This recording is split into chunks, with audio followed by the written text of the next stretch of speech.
প্রাণারাম প্রাণারাম প্রাণারাম প্রাণারাম প্রাণারাম প্রাণারাম। নমস্কার। শ্রী শ্রী মায়ের কথা এই অনুষ্ঠানের 10ম পর্বে আপনাদের স্বাগত।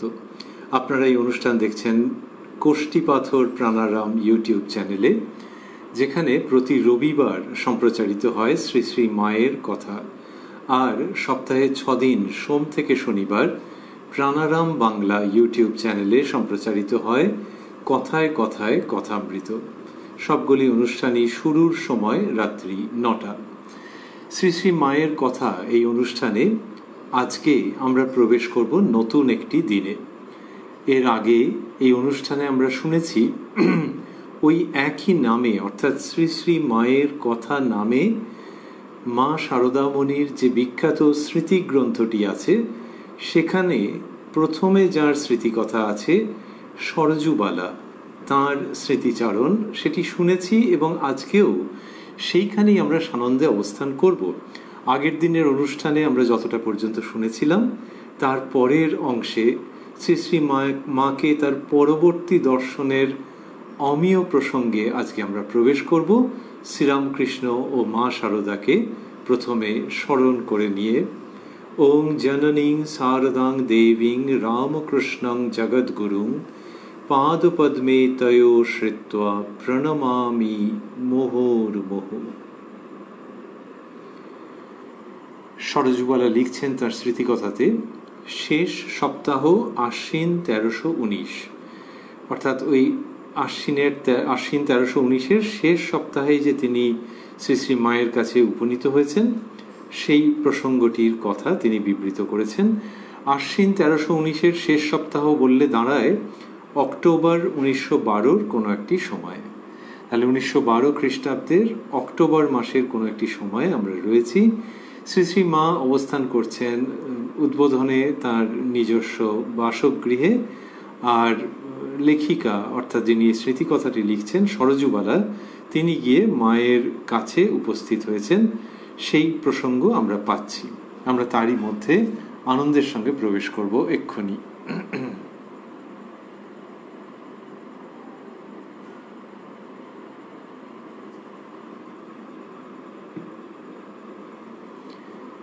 সরজুবালা লিখছেন, পূজার ছুটিতে একদিন সকালেই মার কাছে গেলুম। দেখলুম মা খুব ব্যস্ত। আমাকে বসতে বলে রাঁচি হতে কে ভক্ত এসেছেন তাকে ডাকতে বললেন। ভক্তটি অনেক ফল, ফুল, কাপড় ও একছড়া কাপড়ের গোলাপের মালা, দেখতে ঠিক সদ্য প্রস্ফুটিত ফুলের মতো, নিয়ে ওপরে এলেন। মালাটি মাকে গলায় পরতে অনুরোধ করায় মা ওটি পরলেন। এমন সময় গোলাপ মা এসে মালার লোহার তার মায়ের গলায় লাগবে বলে ভক্তটিকে বকলেন। ভক্তটিকে অপ্রতিভ হতে দেখে করুণাময়ী মা বললেন, না না, লাগছে না, কাপড়ের উপর পড়েছি। ভক্তটি প্রণাম করে নিচে গেলেন। কি অসাধারণ এই সমস্ত ছোটোখাটো প্রসঙ্গ, ছোটোখাটো কিন্তু যেন সকলের হৃদয় মনকে জুড়ে থাকে। যে ভক্তটি এসেছেন, সরজুবালা তো লিখছেন যে মা তাকে ডাকতে বললেন এবং তিনি কি হয়েছে, অনেক ফুল, ফল, কাপড় ও একছড়া কাপড়ের গোলাপের মালা, তার মানে খুব যত্ন করে সেটি করা, অনুমান করা যাচ্ছে কাপড় দিয়ে গোলাপের মালা করেছেন। দেখতে, উনি বলছেন যে দেখতে ঠিক সদ্য প্রস্ফুটিত ফুলের মতো, নিয়ে উপরে এলেন। এইবারে মাকে সেটি গলায় পরিধান করতে অনুরোধ করাতে মা পড়েছেন। ভক্তের অনুরোধ, দাবি, মা তো সেটি মেটানোর জন্য একেবারে যেন প্রস্তুত। গোলাপ মা মায়ের অভিভাবকের মতো। গোলাপ মায়ের কাছে মা একেবারে বধূটির মতো থাকতেন, উপর দিয়ে কোনো কথা বলতেন না। গোলাপ মা মায়ের ভালোর জন্যই করতেন, কিন্তু এক এক সময় মানুষের মনে হতো যে খুব একেবারে কড়া, বকছেন বড্ড। গোলাপ মা এসে মালার লোহার তার, সেটা নজর করেছেন, করে সেইটি মায়ের গলায় লাগবে বলে ভক্তটিকে বকলেন।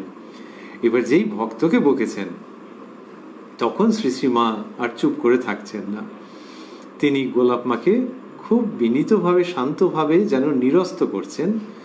ভক্তটিকে অপ্রতিভ হতে দেখে করুণাময়ী মা বললেন, না না, লাগছে না, কাপড়ের উপর পড়েছি। তারপর ভক্তটি প্রণাম করে নিচে গেলেন। তো এই যে ভক্তের ব্যাপার হচ্ছে, তো তখন মা যেন একবারে সে ভক্তকে রক্ষা করবার জন্যে নিজের সমগ্র সত্তা দিয়ে সেই প্রয়াস করছেন যে এনেছে বাছা, আর এটা এখন গলা থেকে খুলে ফেলবো, তাহলে তার কষ্ট হবে। তো সেই জন্য এমনিতে গোলাপ মার উপর দিয়ে কথা বলেন না সাধারণত, কিন্তু এখানে ভক্তের মনে কষ্ট হবে, তাই তাকে আশ্বস্ত করবার জন্য আবার গোলাপ মাও সমাধান পাচ্ছেন। মা বলছেন, না না, লাগছে না, কাপড়ের উপর পড়েছি। আমরা বুঝতে পারি মায়ের জীবনী অনুধ্যান করলে এবং মায়ের জীবনীতে যে বিভিন্ন টুকরো টুকরো ঘটনা মণিমাণিক্যের মতো সাজানো আছে সেগুলিকে স্মরণ করলে, যে যদি বা লাগে ওই লোহার তারের জন্যেই হোক বা পুরোটার ভারের জন্যই হোক, মা কিচ্ছু বলবেন না, ভক্তের দেওয়া জিনিস তো।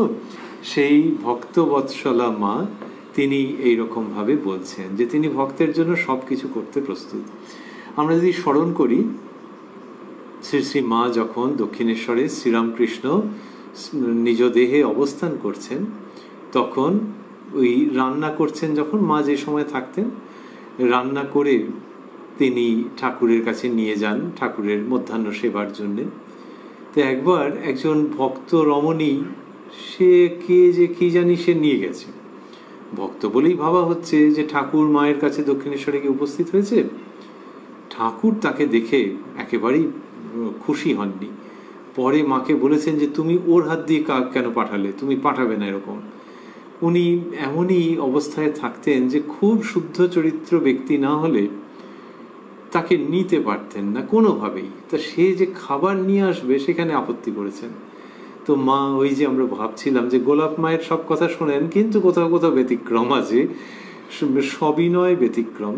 তেমনি ঠাকুর শ্রীরামকৃষ্ণ তার জীবন দেবতা, তার বাক্য তো গুরু বাক্যের মতো মায়ের কাছে। মা সেইভাবেই তো কত সময় মেনেছেন, সেগুলি বলেছেন।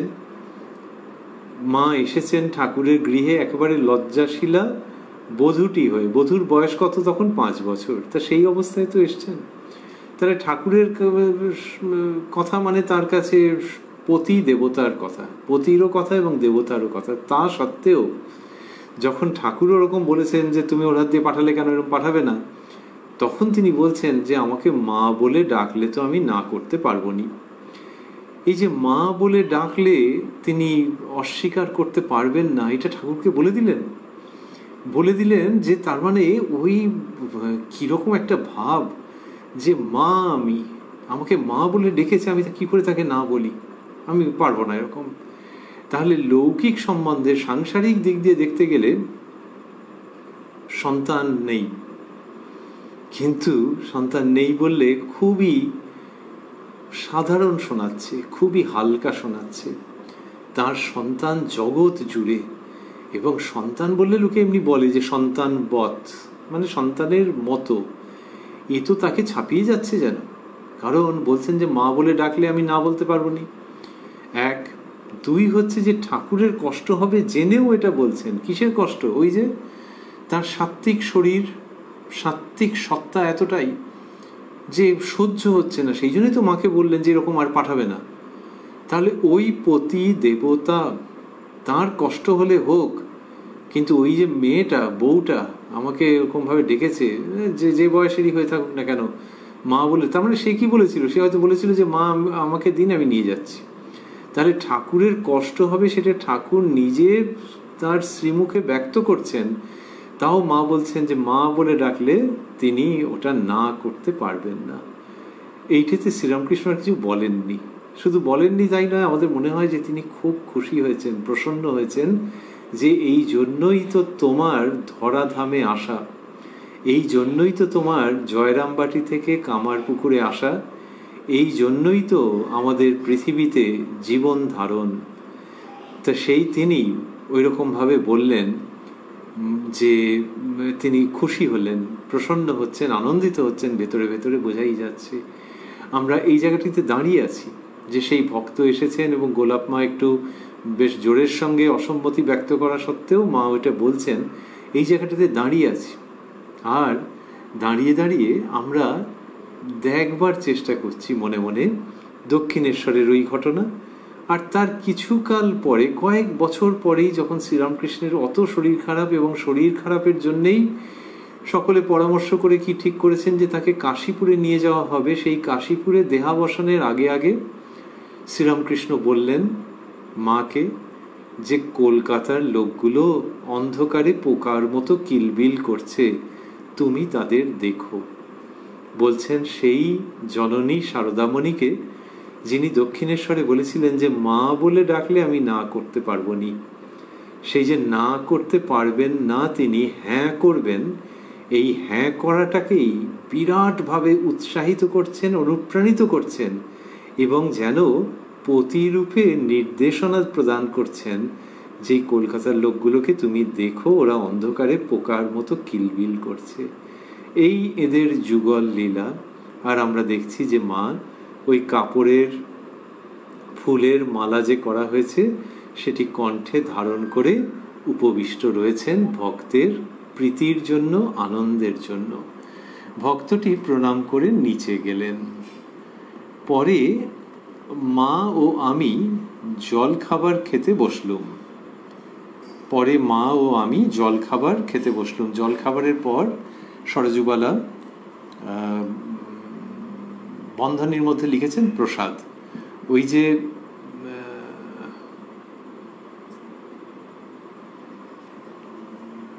মা ও আমি জলখাবার খেতে, মা ও আমি একসঙ্গে জলখাবার খেতে বসলুম, এটা কি করে কি হয়। তো সেই জন্যে মা যখন কিছু গ্রহণ করছেন আর ইনিও যখন রয়েছেন, তখন ওই মায়ের প্রসাদ। আরও আছে যে দুজনকে যদি আলাদাভাবে দেওয়া হয়ে থাকে, জলখাবার তো আলাদাভাবে দেওয়া হতেই পারে।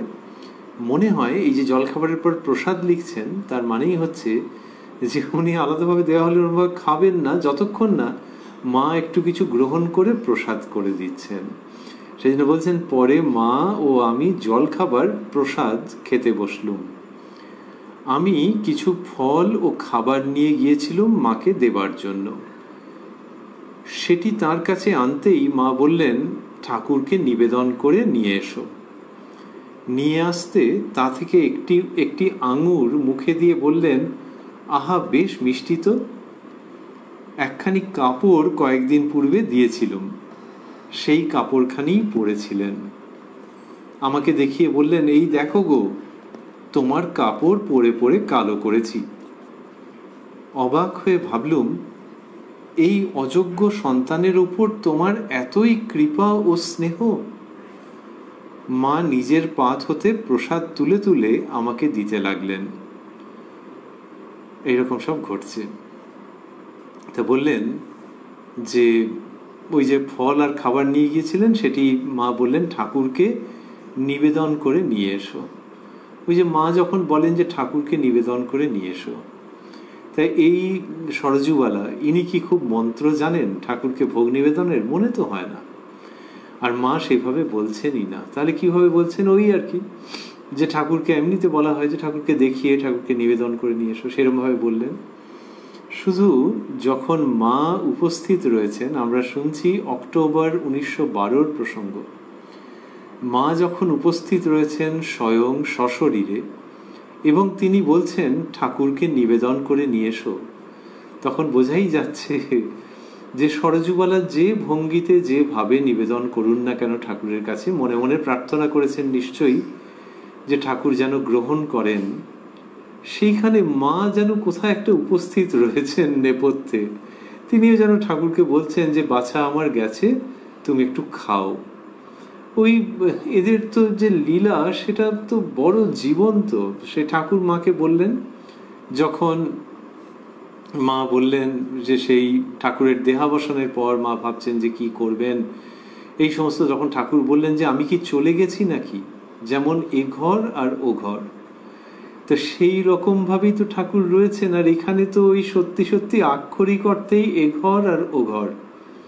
সরজুবালা এরকম ফল আর খাবার মায়ের কাছে নিয়ে এসেছেন, মা বলছেন ঠাকুরকে নিবেদন করে নিয়ে এসো। তার মানে ওই ঘরে ঠাকুর জীবন্ত রয়েছেন, তাকে নিবেদন করে নিয়ে এসো। সরজুবালাও দিব্যি গিয়ে নিবেদন করে নিয়ে এলেন। এই সবটার মধ্যে ঠাকুরের উপস্থিতি আর মায়ের ঠাকুরকে নিয়ে বেঁচে থাকা, ঠাকুরকে নিয়ে তার অবস্থান পরিস্ফুট হয়ে উঠছে সেই মা, যার সম্পর্কে অভেদানন্দ মহারাজজি স্তোত্রে লিখেছেন রামকৃষ্ণগত প্রাণাং।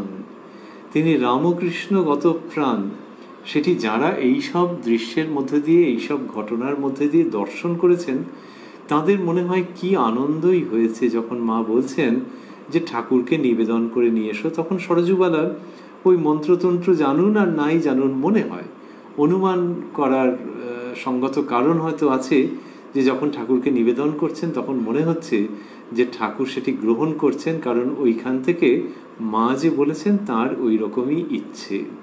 এইসবের মধ্যে দিয়ে এই ঘটনাগুলো ঘটছে। এবং সেটি যখন নিয়ে এলেন তখন মা একটা আঙুর মুখে দিয়ে বললেন, আহা বেশ মিষ্টি তো। এরকম ঘটলো। তারপরে কি হয়েছে? তারপরে তিনি বলছেন যে একখানি কাপড় কয়েকদিন পূর্বে দিয়েছিলাম, একখানি কাপড় কয়েকদিন পূর্বে দিয়েছিলাম, সেই কাপড়খানি পরেছিলেন। আমাকে দেখিয়ে বললেন, এই দেখো গো, তোমার কাপড় পরে পরে কালো করেছি। তা তোমার কাপড় পরেছি ওরকম না বলে ওরকম ভাবে বলছেন, মানে একেবারে মায়ের সঙ্গে কন্যার যে সম্পর্ক হয় সেরকমটা আমরা দেখতে পাচ্ছি। কিন্তু ওটা বলছেন যে তুমি যে কাপড় এনেছিলে সেটা আমি পরেছি, পরে পরে কালো করেছি। এটা বলার মানে হচ্ছে তোমার কাপড় আমি পরেছি, যে আমি বিশেষ কেউ ওই জায়গাটাকে তিনি একটু আচ্ছন্ন করে রাখছেন স্বাভাবিকভাবেই, যে মায়ের যে দেবী স্বরূপ সেটার প্রকাশকে তিনি ওরকমভাবেই আবৃত করে রাখেন, সেটার প্রকাশকে আবৃত করে রাখেন। এবং সেই জন্যই বলছেন পরে পরে কালো করেছি। তা কালো করেছি মানে কি, এমনি সাধারণভাবে মানুষজন বলে থাকেন যে এই তুমি যে জামাটা দিয়েছিলে পরে পরে দেখো কালো হয়ে গেছে, এবার কাচতে দিতে হবে, এরকম যখন কেউ বলেন তখন সেটা এমনি সাধারণ মানুষের মতো মনে হয়। তাহলে মা এই যে তোমার এনে দেওয়া কাপড় আমি পরেছি সেটি যখন বলছেন তখন তার মধ্যে ওই পরে পরে কালো করেছি এটা বলার মধ্যে ওই সাধারণ মানুষের ভাবটাকে তিনি রাখছেন, যে যাতে তাকে বিশেষ কেউ বলে ভুলেও না মনে হয়। এই অপূর্ব যে তার দেবী সত্তা, সেই দেবী সত্তার উপরে তার মানবী সত্তা, তার উপরে তার জননী সত্তা বিরাজ করছেন, বিরাজ করছে সেই জননী সত্তা। এবং সেই জননী সত্তা বলছে পরে পরে কালো করেছি, এইরকম হচ্ছে। আমাদের শাস্ত্রে বলা হয় যে মায়া তার একটি কাজ হচ্ছে যে সেটি কি করে, আবৃত করে রাখে, যে বস্তু যেরকম নয় সেরকম বলে দেখায় তাকে, মানুষের মনকে বিক্ষিপ্ত করে দেয়, যে সত্যিকারের যেটা সেখান থেকে বিক্ষিপ্ত করে দিচ্ছে, এই আবরণটা দিয়ে রাখে, দিয়ে বিক্ষিপ্ত করে দেয়। অর্থাৎ যে বস্তুটা নিত্য নয়, চিরকালের নয়, সেটাকে দেখাচ্ছে যেন সেটা চিরকাল থাকবে। কেউ যদি বাড়ির বাইরের একটা গাছ সেটাকে দেখে, হয়তো নিজেরই পোঁতা গাছ, সেটাকে দেখে যদি ভাবেন তিনি যে এই গাছটা চিরকাল, কি সুন্দর গাছ হয়েছে, চিরকাল থাকবে, সে তো থাকবে না। তাহলে ওরকম মনে হলো কেন? মনে তো হয়েছে, বলছে ওইটাই মায়ার কার্য। শাস্ত্র বলছেন যে সে সত্যকে আবৃত করে রাখে, আবরণ দিয়ে রাখে, আর ওই মানুষের মনকে বিক্ষিপ্ত করে দেয়, যেটা নিত্য বস্তু নয় সেটাকে ভাবাচ্ছে যেন নিত্য, এরকম ভাবে তার কাজকর্মে ভুল করিয়ে দেয়। তো মায়া যে এরকম আবরণ করে রাখে, আবরণ দিয়ে রাখে, আবৃত করে রাখে, তার ফলে ব্রহ্মস্বরূপ তাকে চিনতে পারা যায় না, ডিলেড হয়ে যায়, পুরো ব্যাপারটা দেরি হয়ে যায়। মায়া থেকে একটা অক্ষরকে যদি আউট করে দেওয়া যায়, অন্তস্থ অয় আকার, তাহলে মাকে পাওয়া যায়। এই মাও আবৃত করে রাখেন নিজের দেবী সত্তাকে, কিন্তু সেটা সত্য থেকে মানুষকে বিচ্যুত করে দেওয়ার জন্য নয়, সত্যে তাড়াতাড়ি পৌঁছানোর জন্যে। যে মা বলে ভাবো, নিজের মা বলে যেন মনে হয়, এই যখন মনে হচ্ছে তখন ধীরে ধীরে সেই দেবীর দিকে অগ্রগতি খুব দ্রুত হচ্ছে। কেন দেবী বলে ভাবলে কি ভুল হতো? ওই যে দেবী বলে ভাবলে একটা সম্ভ্রম তৈরি হয়ে যেতে পারে, একটা দূরত্ব তৈরি হয়ে যেতে পারে, যে উনি রামকৃষ্ণ পরমহংসদেবের সহধর্মিনী, উনি অবতার লীলা সঙ্গিনী, এইসব যদি মনে হয় তাহলে এটা দূর থেকে প্রণাম, ভয় ভয় করা, তিনি কি বলবেন সেটি শোনবার জন্য অপেক্ষা করা, তারপর সেটাকে জীবনে পালন করা দেরি হয়ে যাবে গো। তাহলে কি, আরে নিজের মা, নিজের মায়ের মতো নয়, নিজের মায়ের থেকেও বেশি। এখানে বসো, এখানে শো। সরজুবালা লিখেছেন তো আগে, আমরা এই অনুষ্ঠানে শুনেছি, যারা আগে পড়েছেন তারা জানেন যে গরমের মধ্যে গায়ের জামাটা সেটা খোলো, আমি এটা হাওয়া করি, বাতাস করি। নিজের মাকে ছাপিয়ে যাচ্ছেন যেন এক এক সময়তে। এইরকম যার প্রতি আকর্ষণ হচ্ছে, সেই আকর্ষণের মধ্যে দিয়ে ধীরে ধীরে দেবী সত্তা আশীর্বাদ করছে, দেবী সত্তা মনকে অধিকার করছে, এবং ভেতরকার যে শুদ্ধতম অবস্থা, শুদ্ধতম যে ভাব, সেটাকে জাগ্রত করছে। যখন সরজুবালা লিখছেন এই স্মৃতি কথা, তখন তো তিনি মাকে দেবী বলেই জানেন, কিন্তু এই দেবী বলে যখন জানছেন, তার আগে ওই পর্ব যেখানে মানবী মা রূপে মনে হচ্ছে, মানবী মা খুব জোর একটা আবেদন নিয়ে আসছেন, মায়ের বাড়ি যেতে হবে, মায়ের বাড়ি যেতে হবে, নিজের মায়ের মতো। সেইখান থেকে দেবী সত্তার এক অপূর্ব প্রকাশ।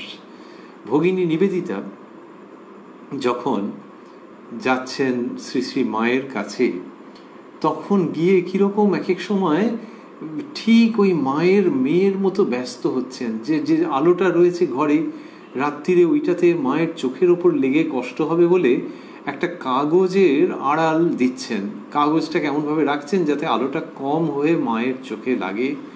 তাহলে ওই নিবেদিতা, এমনিতে তিনি বাংলা বোঝেন না, কিছু না, ইত্যাদি ইত্যাদি, কিন্তু মাকে ওইভাবে দেখছেন। তাহলে আয়ারল্যান্ডে নিজের জন্মদাত্রী মাকে যে তিনি ছেড়ে এসছেন, এর মধ্যে কি পাচ্ছেন? নিবেদিতার জীবনী পড়লে মনে হয় যে যেন, আমরা তো সবটা তো আর বিশদে জানি না, কিন্তু তাও মনে হয় খুব জোর যে নিজের যে মা, জন্মদাত্রী মা, তাকেও ছাপিয়ে যাচ্ছে এর সঙ্গে সম্পর্ক। অথচ সেই শারদামণিকে তিনি জানেন দেবী বলে। একবার বলেছিলেন যে মা আপনি হন আমাদের কালী। মায়ের দেবী সত্তা তিনি জানেন। তাহলে দেবী সত্তা যদি জানেন, তাহলে আবার ওই কাগজ দিয়ে চোখে আলো পড়বে বলে আড়াল করা কেন? দেবীর আবার এসব কি প্রয়োজন? ওই মা নিজের মায়ের মতো তার থেকেও বেশি হয়ে ধরা দিচ্ছেন, সেইভাবেই মেয়ের সঙ্গে মিশছেন। এর জন্যই হয়তো ওই দেবী সত্তা বুঝতে আরো সহজ হয়েছে। কিন্তু সেই বোঝাটি শুধু মাকে দেবী রূপে বোঝার মধ্যেই শেষ হচ্ছে না, ওর মধ্যে দিয়ে অন্তরের দৈবী ভাব জাগ্রত হয়ে উঠছে। এবং এই সব কিছুর প্রথমে থাকছে ওই মানবী ভাব, মাতৃভাব, যে আমি মা। তিনি বলেছেন আমি মা, সকলের মা।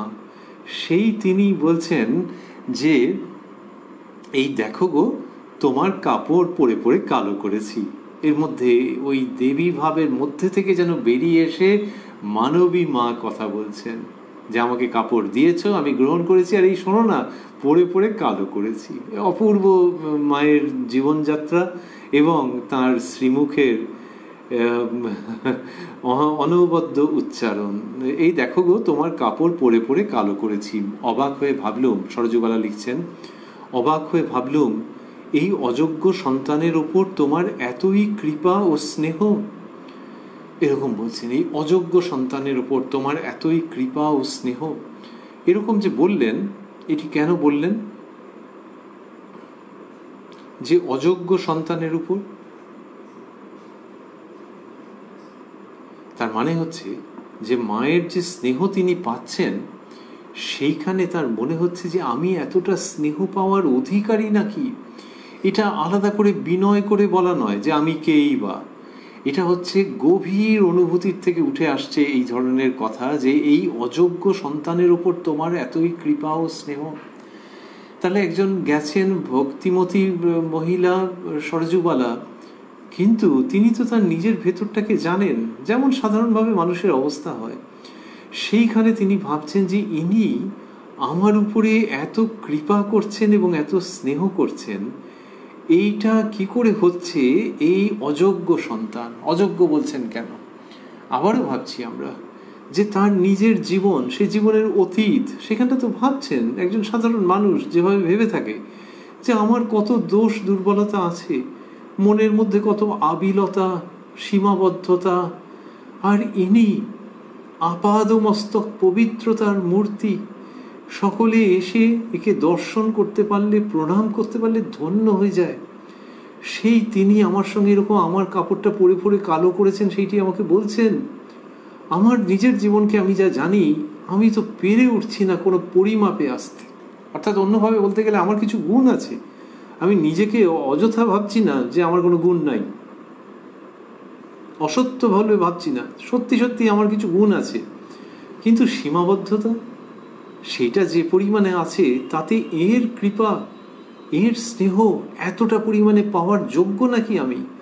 তাই বলছেন এই অযোগ্য সন্তানের ওপর তোমার এতই কৃপা ও স্নেহ। তাহলে মায়ের ওই ভাব, মায়ের মধ্যে যে রাশি রাশি দৈবী গুণ, সাত্ত্বিক বিকাশ, সেইটার কাছে নিজেকে মনে হচ্ছে যে কি হচ্ছেটা কি, উনি আমাকে এত কৃপা করছেন, এত স্নেহ করছেন। সেটার মধ্যে লেখিকা যেন হাবুডুবু খাচ্ছেন, সরজুবালা হাবুডুবু খাচ্ছেন এবং আনন্দ করছেন, কোনো কারণ খুঁজে পাচ্ছেন না। আবারও অভেদানন্দজির স্তোত্রে আমরা যদি যাই, সেখানে পাচ্ছি যে তিনি লিখছেন দোষান শেষান সগুণী করোষি। সন্ন্যাসী সন্তান, তাও তিনি লিখছেন যে আমাদের অশেষ দোষ রাশিকে মা তুমি গুণে পরিণত করো। এই একই ভাব যে আমাদের অশেষ দোষ রাশিকে, দোষান অশেষান বললে শেষ করা যায় না, বলবো না, কিন্তু জানি যে সেগুলোকে তুমি গুণে পরিণত করছো, দোষকে তুমি গুণে পরিণত করছো। প্রকৃতিং পরমাম অভয়াং বরদাং নররূপ ধরাং জনতাপ হরাম। মানুষের শোক তাপ তুমি হরণ করে নাও। দোষান অশেষান সগুণী করোষি, তুমি আমাদের অশেষ, কি আর বলবো, সেইগুলোকে তুমি গুণে পরিণত করে নিচ্ছ মা।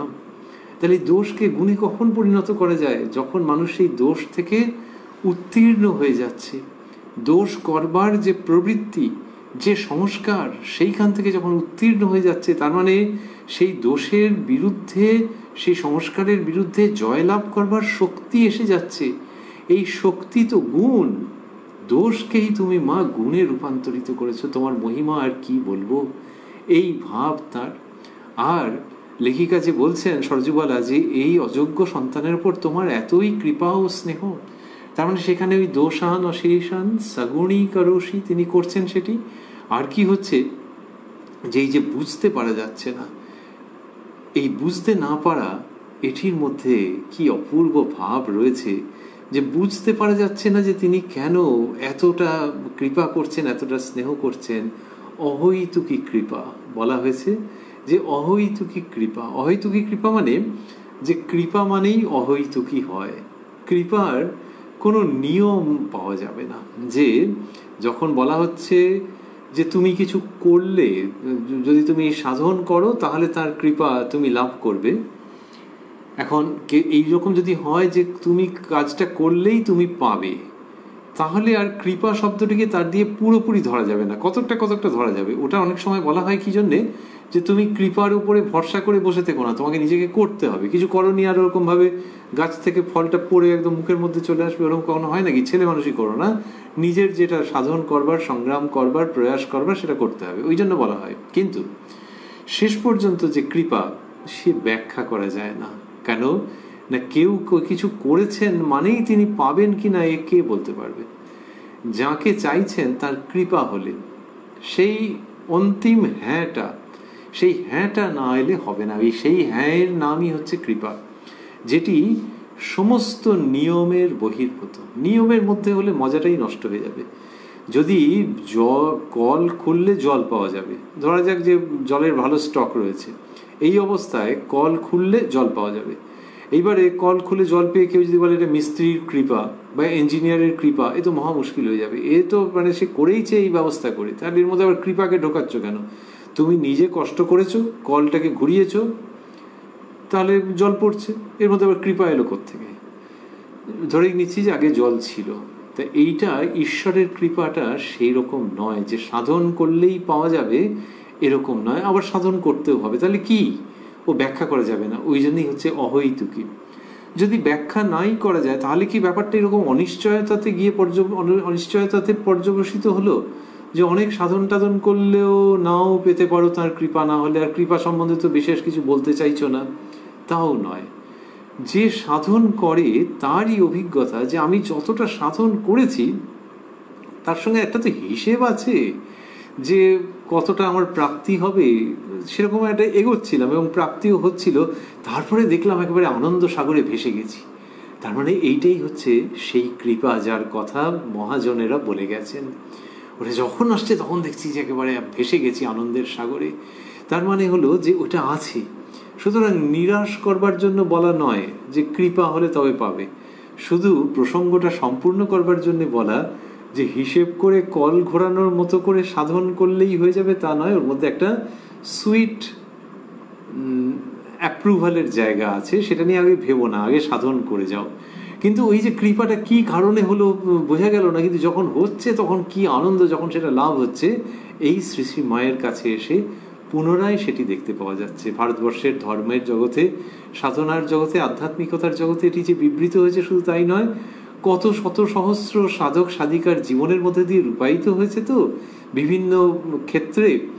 এইখানে যখন বলছেন যে এই অযোগ্য সন্তানের উপর তোমার এতই কৃপা ও স্নেহ, তাহলে ওইখানে যে মিলছে না যে আমি যতটা চেষ্টা চরিত্র করেছি, আমি যতটা হৃদয় মনকে শুদ্ধ পবিত্র করবার চেষ্টা করেছি, তার থেকেও বেশি এসে গেল ওই জায়গাটাতে যে কৃপা, সেইটা প্রমাণ করছে যে ইনি দেবী। দেবী ওরকম কৃপা বর্ষণ করতে পারেন যেটা মানুষের সঙ্গে হিসেবে মিলবে না। মানুষকে খাটো করা হচ্ছে না, কিন্তু মানুষের সঙ্গে মিলবে না। এইখান থেকে তার দেবী ভাব, যে ওই মেলাতে যে পারছেন না সরজুবালা, যে আমার উপরে এত, ওই তার মানে ওটা দেবীর কৃপায় হচ্ছে। মানুষের সঙ্গে কি হয়, আমি যদি তার কারোর মনোমতো কাজ করি তিনি খুশি হবেন। তিনি আমার সমবয়সী হতে পারেন, বড় হতে পারেন, ছোটও হতে পারে, যে তার মনের মতো কিছু একটা, তাহলে সে খুশি হবে। এবং একজন প্রাপ্তবয়স্ক মানুষের একটা আন্দাজ থাকে যে এই রকম যদি করি এই রকম খুশি হবে। তো শিক্ষক বা শিক্ষিকা, আমি যদি করি তাহলে এরকম এরকম তিনি খুশি হবেন, খুব যদি খাটি তিনি একটা রাইট দেবেন, তিনি ভেরি গুড লিখবেন, এটা ওটা করবেন, এই সমস্ত নানান রকম হবে। কিন্তু তাই বলে কি তিনি আমাকে 2 ক্লাস বেশি প্রমোশন দিয়ে দেবেন নাকি? কোনো হয়? তাহলে আমি কতটা খাটলে তিনি কতটা প্রসন্ন হচ্ছেন এর একটা আন্দাজ থাকে মানুষের ক্ষেত্রে। কিন্তু ওই ডাবল প্রমোশন, অনেক বেশি প্রমোশন যখন হয়ে যাচ্ছে, তখন বুঝতে হবে যে এটা ঠিক মানুষের জগতের ব্যাপার নয়। এর মধ্যে দিয়ে অপূর্ব ইঙ্গিত পাওয়া যাচ্ছে দৈবী জগতের, যেটির কথা শাস্ত্রে লেখা আছে, অধ্যাত্ম পরম্পরায় প্রচলিত আছে। সেইটি হচ্ছে, তাই যখন বলছেন যে এই অযোগ্য সন্তানের ওপর তোমার এতই কৃপা ও স্নেহ, তখন শ্রী শ্রী মায়ের দৈবী সত্তার চকিত আভাস আমরা লাভ করছি। সরজুবালা সেই সময়ে বা গ্রন্থ স্মৃতিকথা রচনার সময় কতটা বুঝেছিলেন আমরা তো জানি না, কিন্তু ওই বড়রা যা শেখাচ্ছেন সেটির আলোকে আমরা এই সিদ্ধান্তে উপনীত হচ্ছি যে ওই যে ব্যবধানটা হয়ে যাচ্ছে ওইটা চমৎকার। দ্যাট গোল্ডেন গ্যাপ, যে যা করেছি আর যা পেয়েছি, এর মধ্যেকার ওই golden gap is really the grace of the Holi mother, মায়ের কৃপা। সেটি আমাদের ভেবে আনন্দ হচ্ছে। আর দেখছি যে সরজুবালা ওই রকমভাবে গ্রহণ করছেন মায়ের কাছ থেকে, তার ওই অপার কৃপা স্নেহ এটা পাচ্ছেন, দৈবী ভাবের যেন একটা আভাস আসছে। মা নিজের পাত হতে প্রসাদ তুলে তুলে আমাকে দিতে লাগলেন।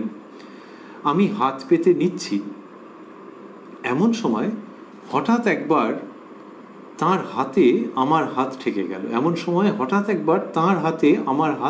গেল। আমি বললুম, মা হাত ধুয়ে ফেলুন। মা হাতে একটু জল দিয়ে বললেন, এই হয়েছে। এই তো মা হাতে একটু জল দিলেন, দিয়ে বললেন এই হয়েছে। একটু যদি হতো যে মা হাতে জল দিয়ে বললেন, তার মানে হচ্ছে যে হাতটা ধুয়ে নিয়েছেন। কিন্তু এখানে বলছেন একটু জল, একটুর মধ্যে বিস্ময় আছে যে এইটুকুনি জল দিলেন হয়ে গেল। তা ওই যে যখন বলছেন যে হাতে হাত লেগে গেছে, তো তার হাতে হাত ঠেকে গেছে, তখন বলছেন যে মা হাত ধুয়ে ফেলুন। তো লোকে বলে এঁটো হাত, এরকম গোছের তো ওরকম সংস্কার থাকে, সেই জন্য মা ওটা ধুয়ে ফেলছেন যে সংস্কারে যদি লাগে। আবার কি জন্য মেয়ে বলল যে এরকম হাত ধুয়ে নিতে, যে আমাকে আলাদা কিছু ভেবে ওরকম বলছে নাকি, সেই জন্য একটু নামমাত্র একটু জল দিয়ে ধুয়ে নিচ্ছেন। এইখানে বললেন যে মা হাতে একটু জল দিয়ে বললেন এই হয়েছে। উল্টো দিক থেকে দেখতে গেলে যে যেন ওই হাতে হাত ঠেকে গেছে, তোমার যদি ওই এঁটো কাটার ওই ব্যাপার কিছু না মনে হয় বা এতে হাতে হাত ঠেকে যাচ্ছে খাবারে, তাহলে মেয়েতে আমাতে একসঙ্গেই খেতাম। এইরকমই মায়ের ভাবটি। কি অপূর্ব শক্তি, প্রচণ্ড শক্তি এইরকম প্রেমের সঙ্গে প্রকাশিত হচ্ছে, ভাবলে অবাক হতে হয়। শ্রী শ্রী মা শ্রীরামকৃষ্ণ সম্পর্কে বলেছিলেন যে তিনি ভাঙতে আসেননি। অন্যত্র বলেছেন যে ভাঙতে সবাই পারে, গড়তে পারে কজন। তার মানে দুটোকে সম্মিলিত করলে দাঁড়ায় যে ঠাকুর ভাঙতে আসেননি, গড়তে এসেছেন। এই মা যখন সন্তানের সঙ্গে এরকম ব্যবহার করছেন, তখন বোঝা যাচ্ছে যে তিনি ভাঙছেন না, যে হাতে হাত ঠেকে গেছে তো কি হয়েছে জল দেবো না, এরকম করছেন না, কিন্তু একটু জল দিচ্ছেন। এই একটু জল দেওয়ার মধ্যে অনেকখানি গড়ে দেওয়া। এই নতুন সম্পর্ক দেবী মানবী যেখানে একত্রিত হচ্ছেন, সেইখানে এক নতুন সম্পর্কের সূচনা হচ্ছে। এইটা মা করে দিচ্ছেন। এইটি যে মা করে দিচ্ছেন আমাদের ভেবে খুব আনন্দ হচ্ছে। শ্রীরামকৃষ্ণ বলতেন যে ঈশ্বরের দিকে তুমি যতই এগোবে ততই ঐশ্বর্যের ভাগ কম পড়ে যাবে। বলতেন যে প্রথমে দেখবে দশভুজা, মানে সাধারণত অনেক সাধকের জীবনে যেটি এসে উপস্থিত হয়, যে প্রথমে দশভুজা, তারপরে ষড়ভুজ, তারপরে এই আস্তে আস্তে কমছে, শেষে বাল গোপাল। তো তার মানে ওই প্রথমে দশভুজা দেখেছে ঐশ্বর্যের প্রকাশ, তারপরে বাল গোপাল মানে দুহাত, আবার দুহাত কি ওই হামাগুড়ি মারছে, দুহাত দুপা দিয়ে, ঐশ্বর্য কমে গেছে। তার মানে সাধকের জীবনে এইরকম এরকম উপলব্ধি এসে উপস্থিত হয়। তার মানে সবারই যে গোপাল রূপে গিয়ে পরিণতি হবে তার মানে নেই, কিন্তু এটা একটা উদাহরণ যে ঐশ্বর্য কমে যায়, গোপাল।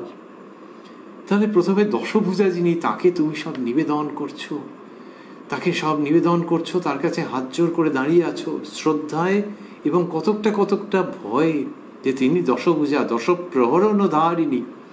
তো তার সম্পর্কে একটা ভয় মিশ্রিত শ্রদ্ধা, একটা অন্যরকম ব্যাপার। আর গোপাল, তার কাছে হাত জোর করে দাঁড়াতেও পারো, কিন্তু বেশি যেটা ভাবতে ভালো লাগছে যে ওই বাড়ানো হাতে যদি একটা নাড়ু দিতে পারতুম, আর গোপাল যদি সেটা গ্রহণ করতো, যদি খেত। এই ভাব যে আসছে, ঈশ্বরের ঐশ্বর্য কমে গেছে এবং ভক্তের কাছ থেকে নাড়ু পেতে চাইছেন, ভক্তের একটু জল বাতার সাথে তৃপ্ত হচ্ছেন, ভক্তের সঙ্গে আদান প্রদান শুরু হয়ে গেছে।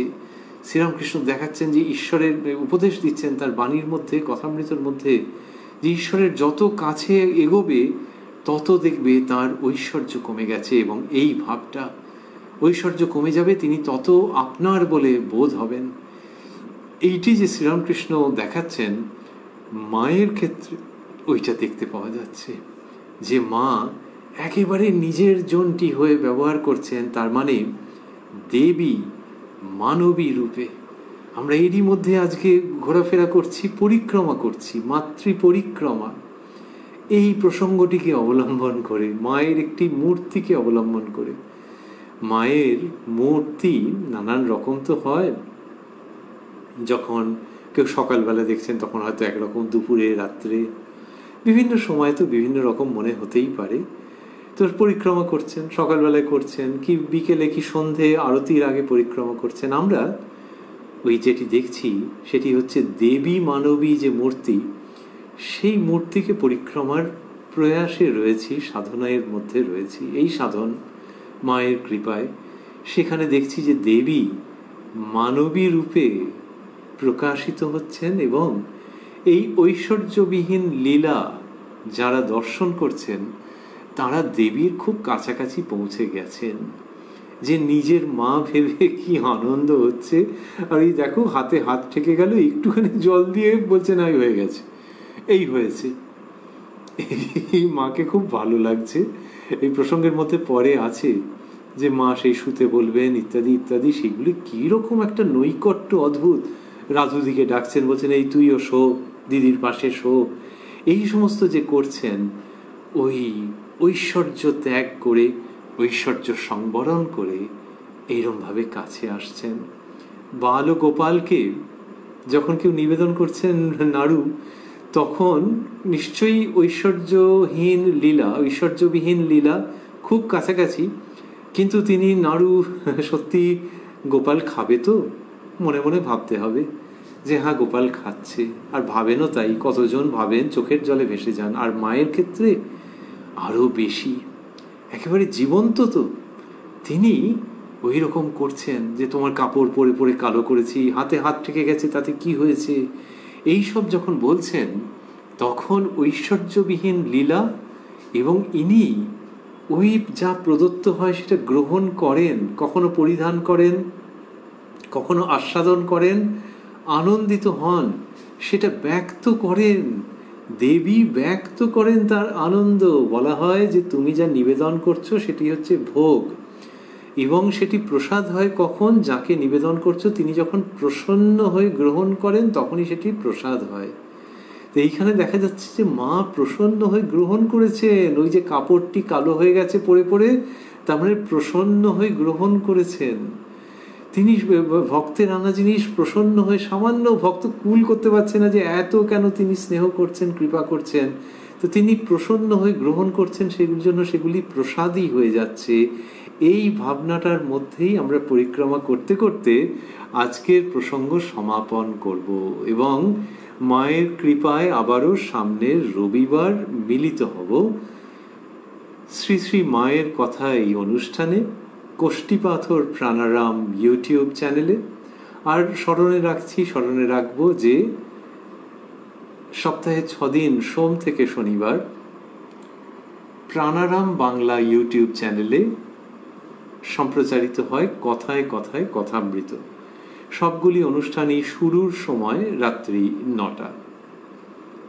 আর আজকে এই দেবী মানবী শারদামণিকে পরিক্রমা করতে করতে যেখানটিতে এসে আমরা থামলাম, যে মা হাতে একটু জল দিয়ে বললেন এই হয়েছে, সেইখানটিকে অবলম্বন করে ভাবছি যে একটু আগে ছিল যে ওই ভক্ত যারা এসছেন আর কাপড়ের ফুলের মালা করে দিয়েছেন, সেটি যখন আমরা পড়ছিলাম শুনছিলাম তখন পেয়েছিলাম যে যখন ওইরকম বলা হয়েছে যে মায়ের লাগছে বা মায়ের গলায় লাগবে, তখন ভক্তটি অপ্রতিভ হয়ে গেছেন। সরজুবালা লিখছেন যে ভক্তটিকে অপ্রতিভ হতে দেখে করুণাময়ী মা বললেন।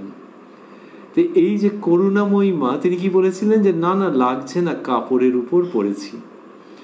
এই করুণাময়ী মা কথাটি দিয়ে বা কথাটিকে হৃদয়ে ধারণ করে, একটি পুষ্পের মতো ধারণ করে আমাদের মাতৃ পরিক্রমা, যে দেবী যখন মানবী রূপে ব্যবহার করেন আর তার মধ্যে দিয়ে ভক্তের হৃদয়কে প্রসন্নতা ও পবিত্রতায় ভরপুর করে তোলেন, তখন বোঝা যায় যে ইনি করুণাময়ী মা।